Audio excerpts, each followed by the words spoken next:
Aristides de Sousa Mendes.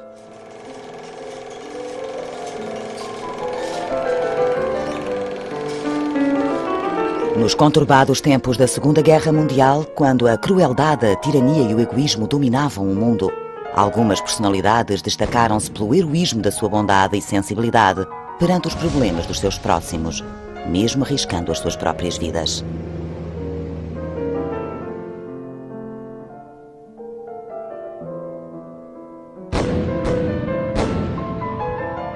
Por seu lado, Aristides de Sousa Mendes salvou mais de 30 mil pessoas de uma morte certa ao emitir vistos de entrada em Portugal a todos os que o solicitassem, desobedecendo às ordens diretas de Salazar e assim arruinando a sua carreira de diplomata. O meu avô foi a pessoa que mais gente salvou durante a Segunda Guerra Mundial, num ato isolado, nas palavras do historiador Yehuda Bauer.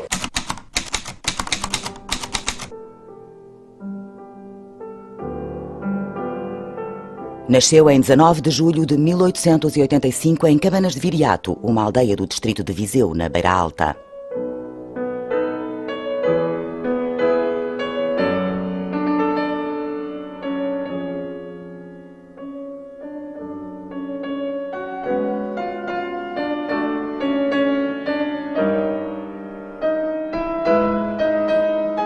Aristides de Sousa Mendes do Amaral e Abranches e seu irmão gêmeo César eram filhos do juiz José de Sousa Mendes e de Maria Angelina Ribeiro de Abranches. Ambos os irmãos tiraram a licenciatura em Direito na Universidade de Coimbra. Aristides ainda exerceu há alguns anos como professor, mas depois, tal como o seu irmão, seguiu a carreira diplomática.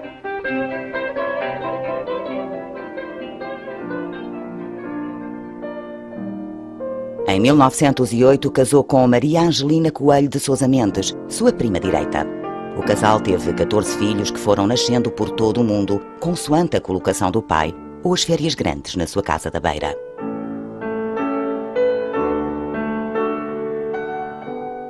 Em 1910, ainda durante o regime monárquico, Aristides de Sousa Mendes foi nomeado cônsul na Guiana Inglesa.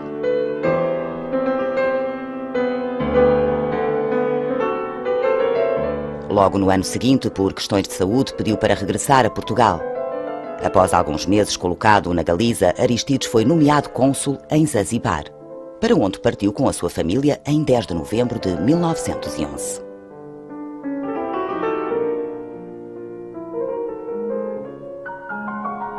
Nesse posto, aproveitou para visitar as colónias de portugueses em Nairobi e em Mombasa, no Quênia. Mas também sofreu de malária e outras doenças debilitantes.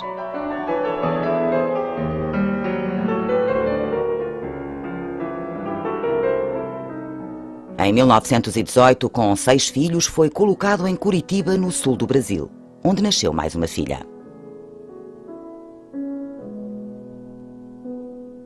As suas convicções conservadoras e monárquicas levaram à suspensão das suas funções sem remuneração por ter sido considerado hostil ao regime republicano.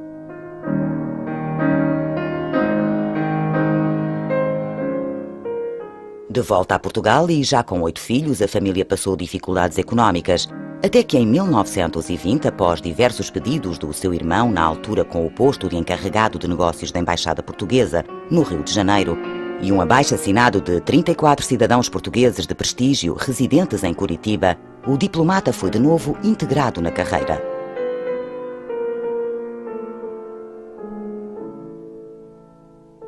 Foi colocado em São Francisco, no sul da Califórnia, mas com um vencimento reduzido, o que em nada ajudou à situação económica de tão numerosa família.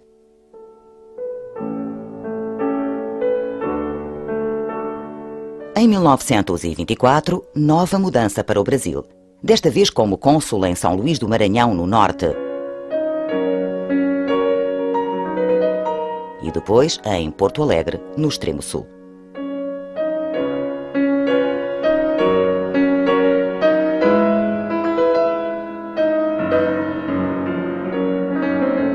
Em 1926, de regresso a Lisboa, foi colocado na Direção-Geral dos Negócios Comerciais e Consulares, até ser nomeado cônsul em Vigo, na Galiza. E em 1929, cônsul-geral em Antuérpia, na Bélgica, onde foi condecorado pelo rei Leopoldo III. Este posto era um dos mais prestigiosos e lucrativos da carreira diplomática, o que permitiu à família recompor a sua situação financeira e viver um período estável e estimulante. Salienta-se a animação reinante naquela família alargada que, além dos 14 filhos, incluía sempre primos e amigos em visita e um pessoal doméstico numeroso, tanto durante o ano na Bélgica como no verão, nas férias grandes, passadas no palacete de Cabanas de Viriato.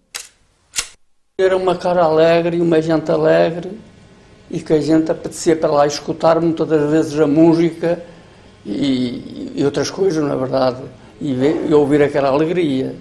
Era assim. Em 1938, o presidente do governo português, António de Oliveira Salazar, nomeou Aristides de Sousa Mendes cônsul de Portugal em Bordeaux, França. Um ano depois, Hitler invadiu a Polónia, dando início à Segunda Guerra Mundial.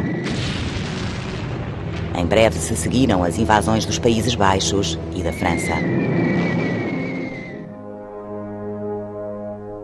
Portugal manteve-se neutro durante a guerra, o que fez deste país um ponto de passagem de refugiados, especialmente judeus, que pretendiam escapar ao terror nazi e seguir rumo a outros locais, onde pudessem encontrar uma nova vida, de preferência nos países do continente americano. Outros refugiados estabeleceram-se mesmo em Portugal ou conseguiram enviar para cá os filhos durante o tempo da guerra.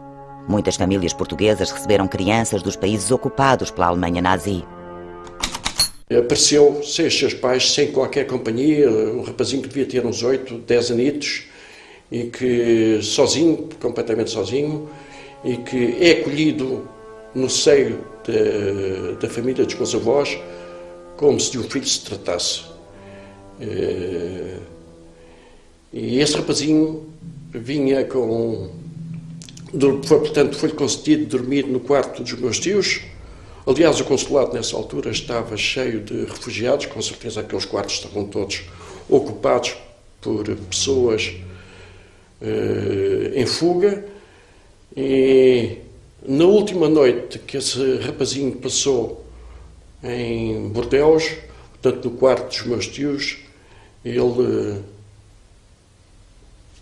puxou de um lencito que trazia, onde trazia diamantes, que ele chamava de pedrinhas, e que os pais lhe tinham dito que sempre que precisasse de comer ou de dormir, que deveria dar às pessoas que lhe concedessem a alimentação e o alojamento, que devia dar uma pedrinha em reconhecimento por esse gesto.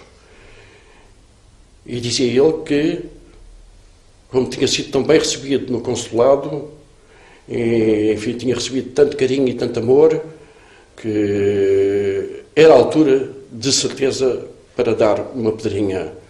É certo que não deu pedrinha nenhuma, porque não foi aceita, obviamente, e esse rapazinho, no dia seguinte,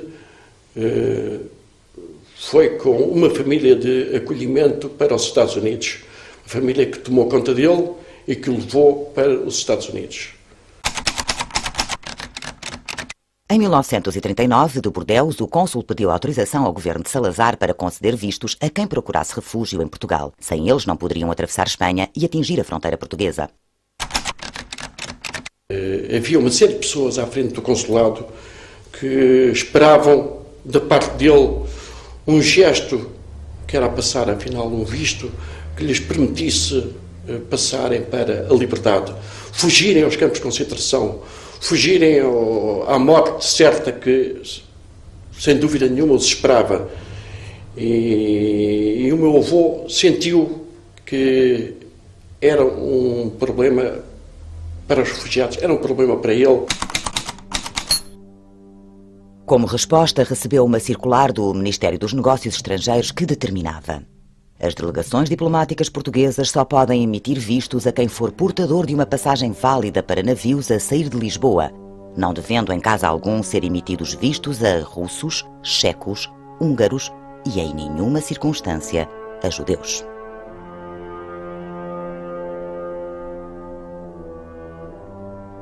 Como aliado da Inglaterra e ao mesmo tempo fornecedor de wolframio aos alemães, Salazar fez o possível por manter boas relações com ambas as potências em conflito. mantendo uma neutralidade difícil e ignorando por completo as barbaridades que estavam a ser cometidas.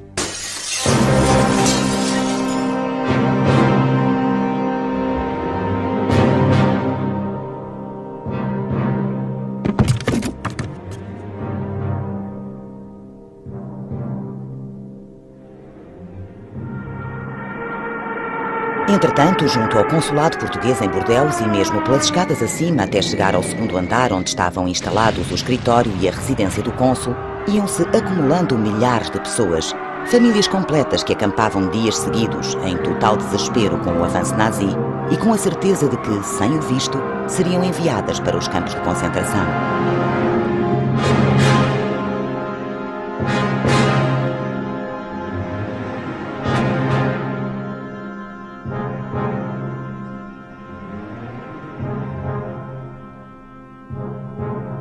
Entre elas salientavam-se Otto de Habsburgo, o imperador da Áustria, acompanhado da sua mãe, a imperatriz Zita, além de rabinos e pessoas da alta finança. Otto de Habsburgo tinha sido uma das pessoas, ele e a mãe, a última imperatriz da Áustria, a imperatriz Zita, tinham sido uma das pessoas salvas pelo meu avô. E também a Grã-Duquesa Charlotte do Luxemburgo. Ora bem, eu quis, portanto, encontrar Otto de Habsburgo para que ele me confirmasse a história que eu já conhecia muitíssimo bem, que ouvi muitíssimas vezes em casa, contada pelos meus tios, pelo meu pai, etc. E então dirigi-me ao Parlamento Europeu, onde Otto von Habsburgo era deputado europeu pela Alemanha, apesar de ele ser de origem austríaca, e peguei no telefone do Parlamento e liguei para o gabinete de Otto de Habsburgo, que me respondeu diretamente ao telefone, sem saber quem eu era.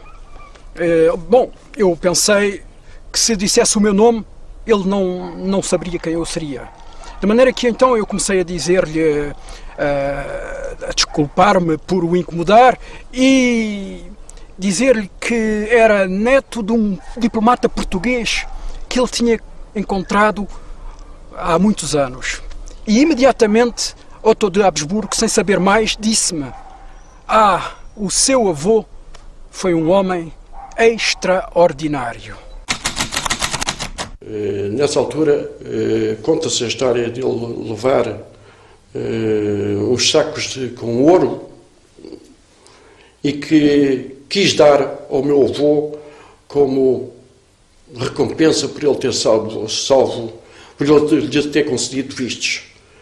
Mas, obviamente, que o meu avô não os aceitou. Muitas pessoas propuseram riquezas materiais imediatamente para o meu avô e que o meu avô recusou tudo. E que, por isso, ele guardava uma recordação extraordinária do meu avô e da minha avó, da maneira como os meus avós receberam as pessoas lá em casa, na residência do Consulado de Portugal em Bordeaux, em 40.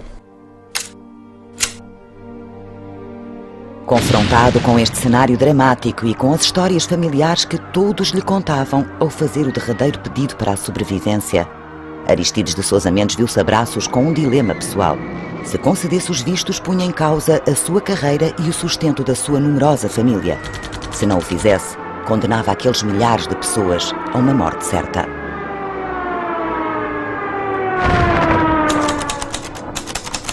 Viveu muito esse dilema, de tal modo que caiu numa grande prostração,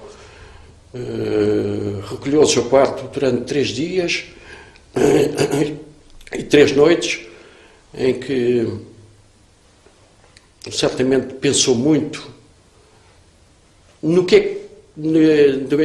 qual deveria ser a decisão dele. E, efetivamente, ao fim do 3º dia, ele levanta-se muito decididamente e diz à sua mulher, à minha avó, que tinha decidido passar vistos a todas as pessoas que aguardavam. E, portanto, ele confrontou-se com essa situação de punição iminente. Ele sabia que, passando vistos às pessoas, dando a possibilidade a todos os refugiados de viverem num país em liberdade, ele estaria a desobedecer às ordens que lhe tinham sido impostas pela Circular 14, emanada do Ministério dos Negócios Estrangeiros. No dia 17 de junho de 1940, Aristides de Sousa Mendes abriu a porta do consulado a todos os que solicitavam vistos. Em 3 dias, ajudado pelos filhos mais velhos, o cônsul emitiu mais de 30 mil vistos de trânsito, os últimos dos quais em papel de carta ou em qualquer papel que ele encontrasse, onde fosse possível colocar a sua assinatura e o carimbo do consulado.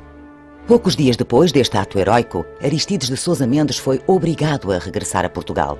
Consigo levou algumas centenas de refugiados que esperavam a salvação em Portugal e a passagem para o Novo Mundo. No caminho, ainda passou mais vistos em Baiona. Entretanto, Franco tinha mandado fechar as fronteiras. Mal sob isto, Aristides acelerou até a um posto fronteiriço próximo, onde esta ordem ainda não tinha chegado, conseguindo assim passar com os refugiados sem problemas. De lá seguiu para a fronteira de Vilar Formoso, a caminho da Casa do Passal, a sua residência ancestral em Cabanas de Viriato. Aí se instalou de novo com a família e com vários refugiados que com eles tinham vindo, a quem deu guarida durante o tempo necessário para que estes seguissem o seu destino para as Américas. É desta data a sua frase mais emblemática: "Não participo em chacinas, por isso desobedeço a Salazar."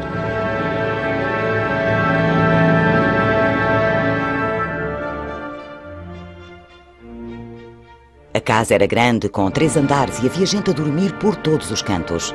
Entre estes encontravam-se 3 ministros belgas. Com o seu país ocupado pelas tropas nazis, foi na Casa do Passal que resolveram formar um governo belga no exílio e dali fizeram valer os seus direitos como nação independente.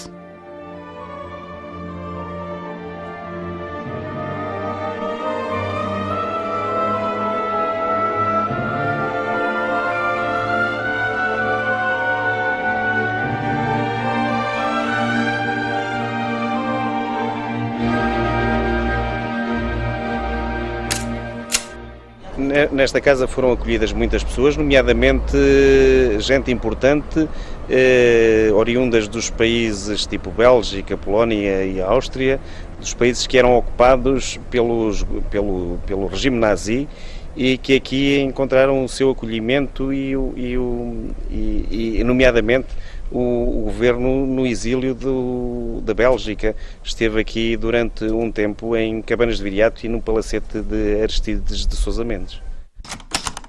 Ele sabia que, passando vistos às pessoas, dando a possibilidade a todos os refugiados de viverem num país em liberdade, ele estaria a desobedecer às ordens que lhe tinham sido impostas pela Circular 14, emanada do Ministério dos Negócios Estrangeiros. Mas, sem dúvida que ele optou por essa desobediência. Era uma desobediência que valia a pena. Era uma desobediência que para ele estava muito mais de acordo com a sua consciência de homem amante da vida, homem que respeitava os direitos das outras pessoas. No seguimento desta maratona de regresso a casa, Aristides de Sousa Mendes foi convocado para se apresentar no Ministério dos Negócios Estrangeiros. Salazar não o recebeu e no dia 4 de julho instaurou-lhe um processo disciplinar por desobediência. A testemunha mais forte para a acusação foi o embaixador português em Madrid, Teotónio Pereira, o seu chefe hierárquico, que o acusou de estar perturbado, fora do seu juízo.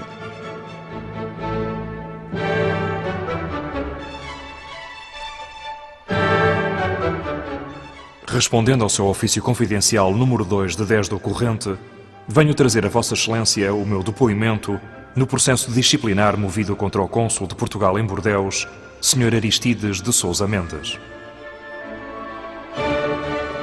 O procedimento do Sr. Aristides de Sousa Mendes implicara tal desvairamento que, ao comunicar logo em seguida às autoridades espanholas a decisão de dar por nulos os vistos concedidos pelo consulado em Bordeus a numerosíssimas pessoas que ainda se encontravam em França, não tive dúvida em declarar que era minha convicção que o referido cônsul havia perdido o uso da razão. Foi chamado a Lisboa para se apresentar no Ministério dos Negócios Estrangeiros, que ele, aliás, já sabia o que ia, já sabia o que é que ia acontecer, já tinha previsto e já tinha avisado a mulher e os filhos que a vida depois daqueles acontecimentos de Boteus, iria certamente mudar para todos eles. O que a vida tinha de bom para eles nessa altura, esse bem tinha terminado, essa felicidade teria terminado, porque ele iria ser castigado. E foi efetivamente o que aconteceu. Foi chamado a Lisboa, foi-lhe instaurado um processo disciplinar e castigado. Castigado com a demissão do seu posto de cônsul, da sua função de cônsul, e, digamos que, expulso da carreira diplomática. Após um processo no qual Aristides se defendeu por escrito o melhor que conseguiu, em outubro de 1940 ele foi condenado a ser afastado do corpo diplomático e passou à disponibilidade durante um ano. No fim desse ano deveria passar à situação de reforma e receber o respectivo vencimento, o que não se verificou.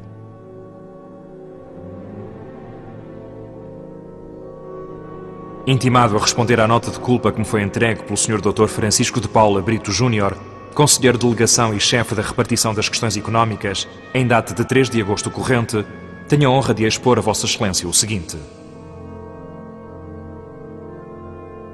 Posso ter errado, mas se errei não o fiz com intenção, tendo procedido sempre segundo os ditames da minha consciência, que apesar do esgotamento nervoso que sofri e sofro ainda, pelo excesso de trabalho suportado, passando semanas quase sem dormir, nunca deixou de me guiar no cumprimento dos meus deveres, com pleno conhecimento das minhas responsabilidades.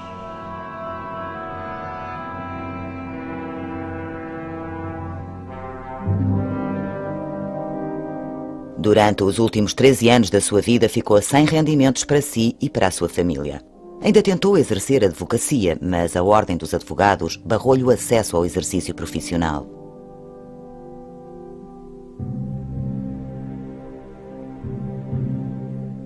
Para além da precária situação económica, o facto de ter sido considerado uma pessoa que desobedeceu ao regime colocou Aristides e a sua família numa posição indesejável a nível social. Pessoas que antigamente eram recebidas com toda a pompa em sua casa passaram a ignorá-lo e algumas chegavam a mudar de passeio para não terem de se cruzar com ele na rua.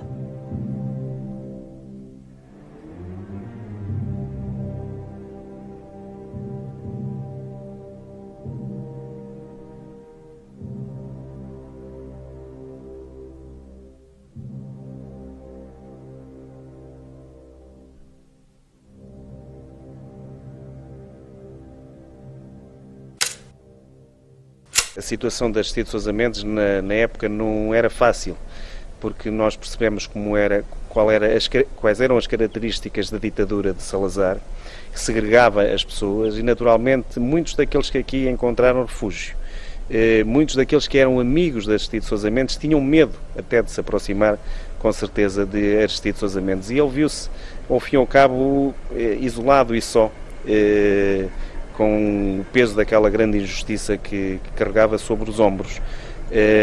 E naturalmente que de uma parte é compreensível esse medo da aproximação de muitos a quem ele ajudou, por outro lado também demonstra alguma falta de gratidão dessa gente por uma pessoa que ao fim e ao cabo lhes salvou a vida, os apoiou num momento muito difícil, quando eram perseguidos pelos nazis.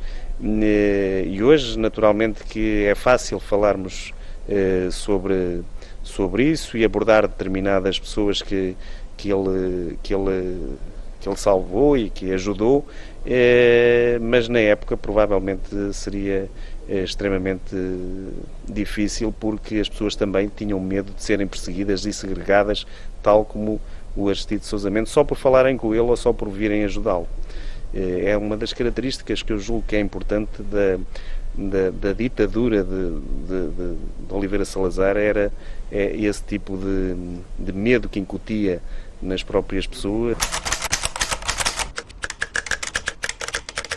Em termos sociais, o meu avô e a família foram muito afetados. E recordo um facto que é sabido e que é conhecido, que mesmo os amigos do meu avô, acontecia que se cruzavam na rua, eles eram capazes de mudar de passeio só para não o cumprimentarem. Nunca deixámos de de respeitar os senhores Aristides. Nunca deixavam de... Se não falavam é porque em todo lado há ignorância e eu ignorância, mas ele nunca merecia que lhe fizessem isso. Enquanto a mim, não sei. Eu passava por ele muitas vezes, aí na rua, e ele, o agrado dele de antes era como naquela altura, como depois, era a mesma coisa. E eu fazia o mesmo. E outros como eu faziam o mesmo, agora sabia outros.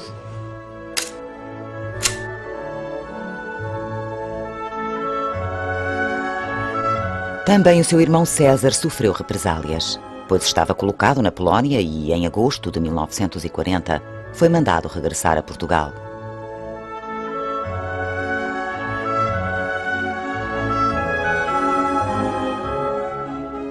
Passou compulsivamente à disponibilidade e, durante 5 anos, a sua carreira diplomática ficou congelada. Só em 1945 é que foi colocado como representante de Portugal no México e em Cuba.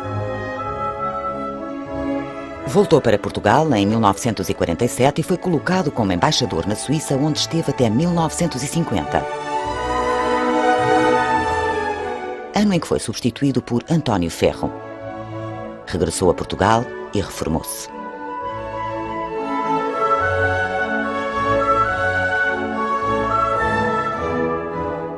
Sem possibilidade de exercer a sua profissão nem acesso a outras fontes de rendimento, Aristides de Sousa Mendes passou grandes dificuldades para sustentar os seus filhos e assegurar a sua própria subsistência.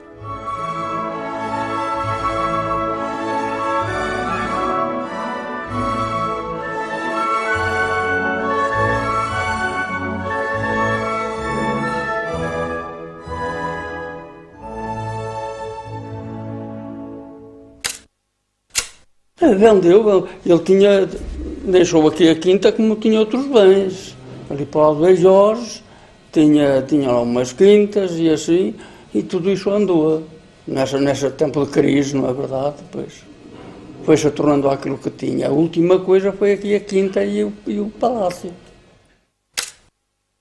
Depois da guerra e da injustiça que se abateu sobre Aristides de Sousa Mendes, ele viveu uma precária situação económica. Ficou sem fontes de rendimento, a sua numerosa família ficou sem possibilidades de sobreviver e a casa foi sendo despejada de muito do que era os seus móveis, os seus pertences. E Aristides de Sousa Mendes teve que se ir desfazendo dos seus próprios bens que tinha aqui também na terra, até ao cúmulo de chegar, como já foi julgo dito, de chegar a ficar sem a própria casa, que foi vendida em asta pública pelas dívidas que, entretanto, Aristides de Sousa Mendes teve necessidade de contrair. E hoje é o espelho, de facto, da ruína em que ficou também a figura de Aristides de Sousa Mendes, que foi, ao fim e ao cabo, um dos grandes heróis dos nossos tempos. Esse castigo, o castigo do afastamento da carreira diplomática, não foi só para ele. Foi um castigo que teve várias componentes. E uma das componentes foi a decadência e a queda na miséria da família. E a perseguição que se fazia sentir. Não era uma perseguição assinada por decreto, mas era uma perseguição social. Estava implícita no castigo. Os colegas diplomatas deixaram de falar. As pessoas, os notáveis aqui desta terra também deixaram de falar a pouco e até mesmo pessoas da família se afastaram gradualmente. Era um castigo muito duro, não só para ele, como para a mulher, mas como para todos os filhos. Nessa situação, ele procurou, por todos os meios ao seu alcance, trabalhar noutras atividades, como advogado, como professor, com aquilo que pudesse, enfim, em função da sua formação académica, mas nada disso lhe foi concedido.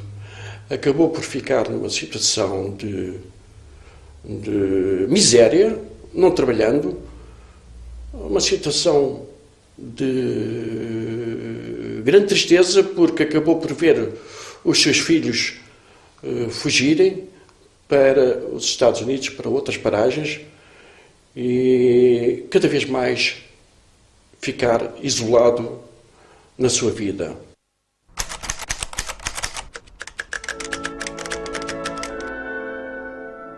A comunidade judaica em Lisboa, indignada com a situação e como agradecimento pelo seu gesto, concedeu-lhe uma ajuda mensal em dinheiro e a possibilidade de comer na sua cantina. Vivendo em Lisboa com a mulher e os filhos mais novos, enquanto a sua casa da beira entrava numa degradação irreversível, Aristides foi visto várias vezes a jantar na cozinha económica. O meu avô passou por uma situação económica muito complicada e teve que se socorrer algumas vezes, creio eu, da cozinha económica onde iam comer muitos refugiados. E passa-se até uma história curiosa que um dia ele é interpelado por alguém que lhe pergunta: mas o que é que o senhor está aqui a fazer? Porquê é que está aqui? E o meu avô responde: mas eu também sou refugiado, eu também tenho direito a usar este lugar. A sua grande preocupação com o futuro dos filhos levou-o a fazer tudo para os encaminhar para fora de um país que tão mal o tinha tratado. Com a ajuda de algumas famílias que tinham chegado sãs e salvas aos Estados Unidos e ao Canadá, todos os seus filhos acabaram por emigrar. Isso teve como consequência que logo em 1943, 2 dos filhos de Aristides de Sousa Mendes, que tinham nascido nos Estados Unidos, cheios de entusiasmo próprio de jovens de 20 anos, decidiram alistar-se no exército americano, porque eles tinham a dupla cidadania. E assim foram para Londres, foram juntar-se ao exército americano que estava a ser formado por Eisenhower em Londres, e a 6 de junho de 1944 desembarcaram na Normandia os meus tios Sebastião e Francisco Fernando.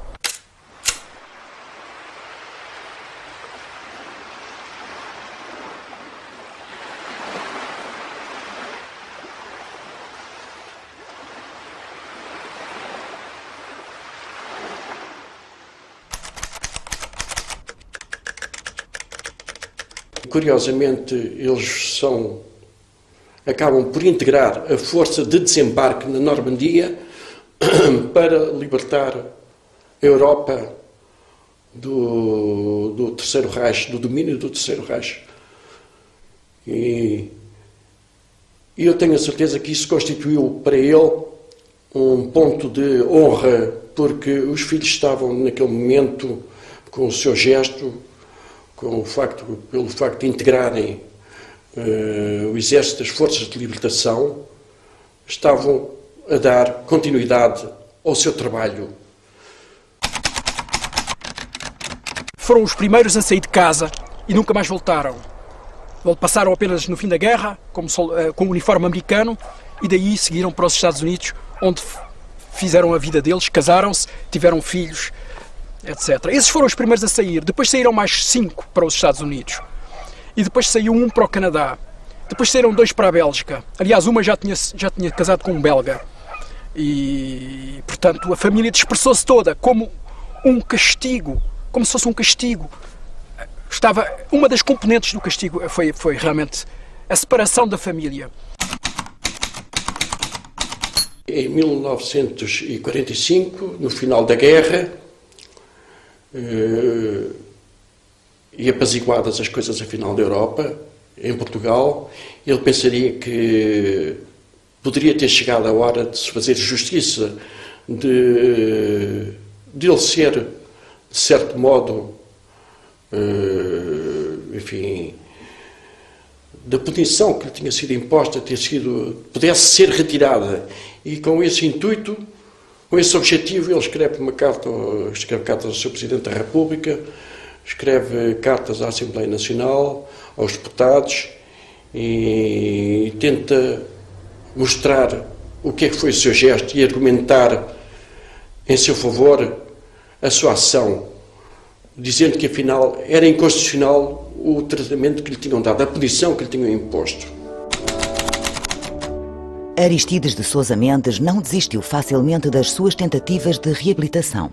Em 1945, terminada a guerra, enviou uma carta ao Presidente da Assembleia Nacional, onde alegou a inconstitucionalidade da circular que recebera em Bordeus em 1939. Nela dizia: Em resumo, a atitude do governo português foi inconstitucional, antineutral e contrária aos sentimentos de humanidade e, portanto, insufismavelmente contra a nação.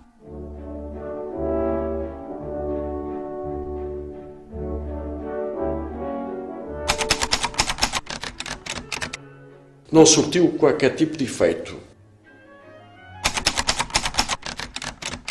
Nós aqui, por vezes, saber se vivia mal, se vivia bem, que aqui ainda continua a ser alegre muito tempo, mas dificuldades eles já andavam a andar, porque mais tarde viram-se, porque o que ele tinha deixou de ser dele. E aí já se viu, e ele depois foi para Lisboa, lá viveu algum tempo, até que a sua Dona Angelina morreu. 3 anos depois, em 16 de agosto de 1948, com 59 anos, faleceu Angelina de Sousa Mendes, após uma hemorragia cerebral que a deixara vários meses em coma.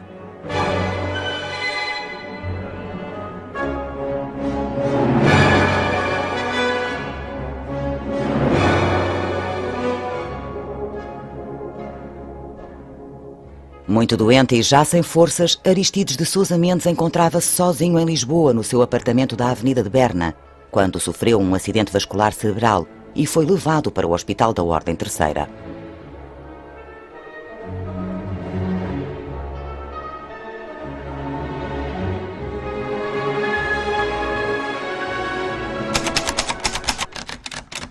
Nos últimos tempos de vida, o meu avô,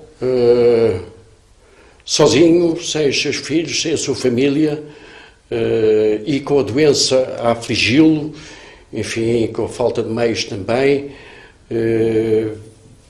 teve que ser internado no Hospital da Ordem Terceira. O Hospital da Ordem Terceira, que era um hospital principalmente destinado a pessoas com menos posses, a pessoas pobres. E foi aí que ele teve que ser internado para ser assistido. No entanto, não conseguiu sobreviver, enfim, aos males que o afligiam e acabou por morrer no dia 3 de abril de 1954.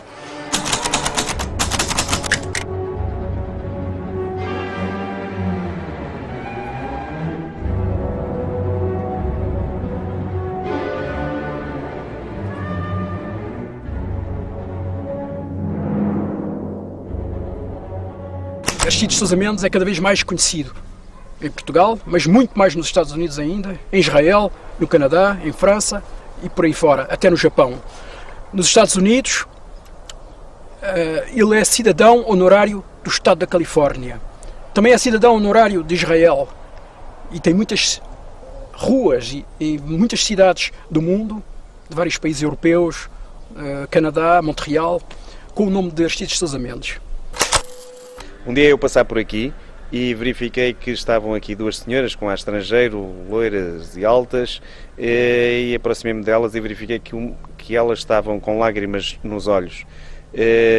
Perguntei porquê e elas disseram-me que esta casa tinha sido o refúgio delas quando eram crianças e que eram refugiadas da Polónia ou da Áustria e que passaram aqui parte da sua juventude. E não poderiam naturalmente esconder as lágrimas porque ao chegar aqui verificaram que esta casa, que na altura era uma casa alegre, onde elas encontraram aqui carinho, era hoje o espelho de uma ruína e de uma injustiça que se abateu sobre um homem que era Aristides de Sousa Mendes, que tanto tinha feito por elas e por tantos que aqui acolheu e que salvou na Segunda Guerra Mundial. O meu avô Aristides de Sousa Mendes recebeu do Estado de Israel a mais alta homenagem que Israel oferece a quem salvou judeus durante a Segunda Guerra Mundial. Aristides de Sousa Mendes é um justo de Israel, é um justo entre as nações e recebeu, portanto, essa medalha postumamente que lhe foi atribuída. É o único português que tem esta honra de ser justo entre as nações.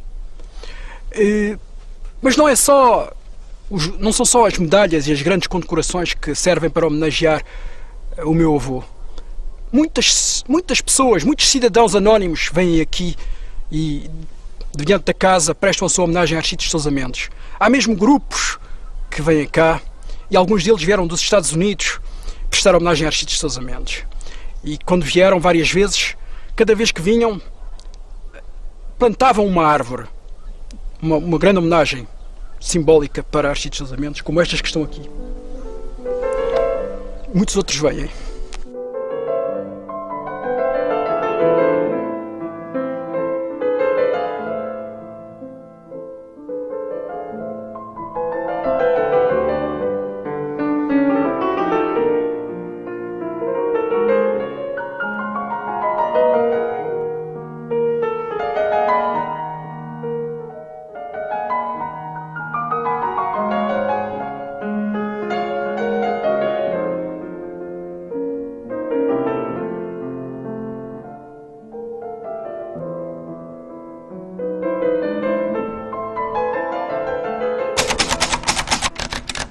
O funeral, também por falta de meios, ele teve que ser sepultado com as vestes da Ordem Terceira de São Francisco. E creio que foi de uma maneira extremamente digna que ele foi sepultado. Melhor, certamente, do que, enfim, com uma gravata, um casaco. Enfim, acho que foi uma maneira digna de ser sepultado. Após a sua morte, no Hospital da Ordem Terceira, o seu corpo foi transportado para um jazigo de família existente no cemitério de Cabanas de Viriato, onde, portanto, ele se encontra neste momento. E quero referir que continua a ser visitado por muita gente, muitos portugueses, muitos estrangeiros que vêm e que lhe vêm certamente render a sua homenagem.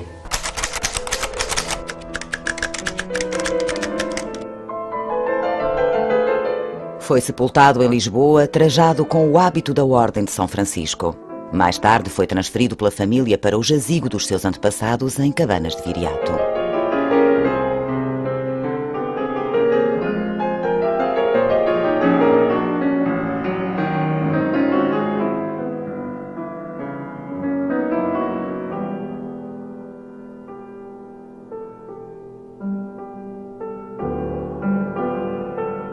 Alguns judeus conhecedores de quem foi Aristides de Sousa Mendes fazem questão de o homenagear.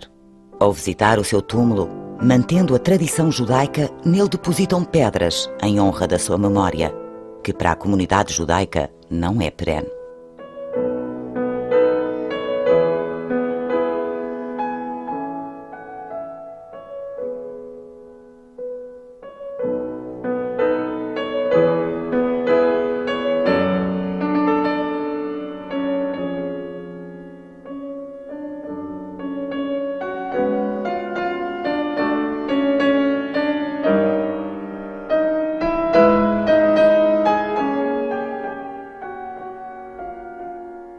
A sua herança heroica ainda hoje é o orgulho dos seus descendentes.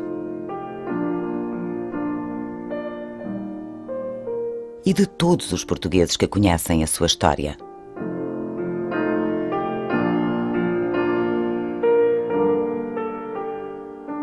A história de um homem justo.